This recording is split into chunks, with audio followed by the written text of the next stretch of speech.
He went down in history as the first pilot to conquer the Atlantic. After a flight that lasted more than 33 hours, the aviator became world famous, but his life was marked by more than one tragedy. Charles Lindbergh.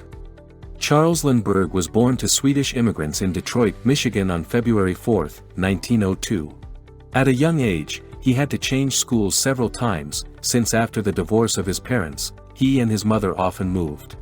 From early childhood, he showed a keen interest in mechanics and vehicles, eventually turning that passion into a profession. He enrolled at the University of Wisconsin-Madison to study mechanical engineering. It was there that Charles became fascinated with aviation and soon signed up for a 2-month pilot training course. After earning his pilot's license, he also completed parachute training and in 1923 purchased his first aircraft. Flying an old military plane, Lindbergh practiced long-distance flights and refined his skills, but he still lacked experience, and soon crashed that first plane. The following year, he enrolled in a year-long military flight program. Upon completion, he was commissioned as a reserve second lieutenant. In 1925, Lindbergh found a job that truly matched his calling. He became an airmail pilot for a company based in St. Louis, Missouri. Despite numerous in-flight incidents, the position gave him valuable experience. Just 2 years later, he decided he was ready to set a record, and take part in a competition that had been announced years earlier. It was invented back in 1919 by New York businessman Raymond Ortiz, who offered a $25,000 prize to the first person to fly nonstop from New York to Paris. For 8 years, skilled pilots attempted the competition, but none succeeded. 6 pilots even lost their lives trying. Lindbergh decided to try his luck.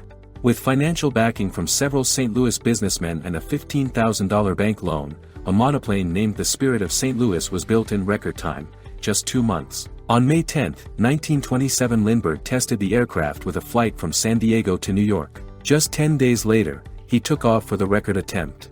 On the morning of May 20, Lindbergh departed from Long Island. He nearly crashed during takeoff due to the plane being overloaded with fuel. But despite the extreme challenges of the long journey, the next evening he landed safely at Le Bourget Airport in Paris. For his successful transatlantic flight, Lindbergh received not only the prize money but also several honors, including the Distinguished Flying Cross, the Medal of Honor, and the Congressional Gold Medal. That same year, he made his debut as an author, publishing a book titled We, in which he recounted the planning and execution of his historic flight. From that point on, he dedicated himself to promoting aviation. Lindbergh enjoyed worldwide fame, until his family was struck by a devastating tragedy. In 1932, his 20-month-old son was kidnapped. The kidnappers demanded a $50,000 ransom, which was paid, but the child was never returned. 10 weeks later, his body was found, and an autopsy confirmed he had been killed just hours after the abduction. The culprit was caught and brought to justice. But the intense public scrutiny and emotional trauma led the Lindberghs to leave the U.S. and move to Europe. With the outbreak of World War II, Lindbergh became an outspoken advocate against U.S. involvement in the conflict, even resigning from the military in protest. He later sought to rejoin the Air Force after the attack on Pearl Harbor, but President Roosevelt denied his request. Lindbergh returned to service in 1954 under President Eisenhower. He published his autobiography, The Spirit of St. Louis, which earned a Pulitzer Prize. He spent the rest of his life pursuing his passions and advocating for environmental protection. Concerned about the state of the natural world, both at home and abroad, he became deeply involved in ecological efforts.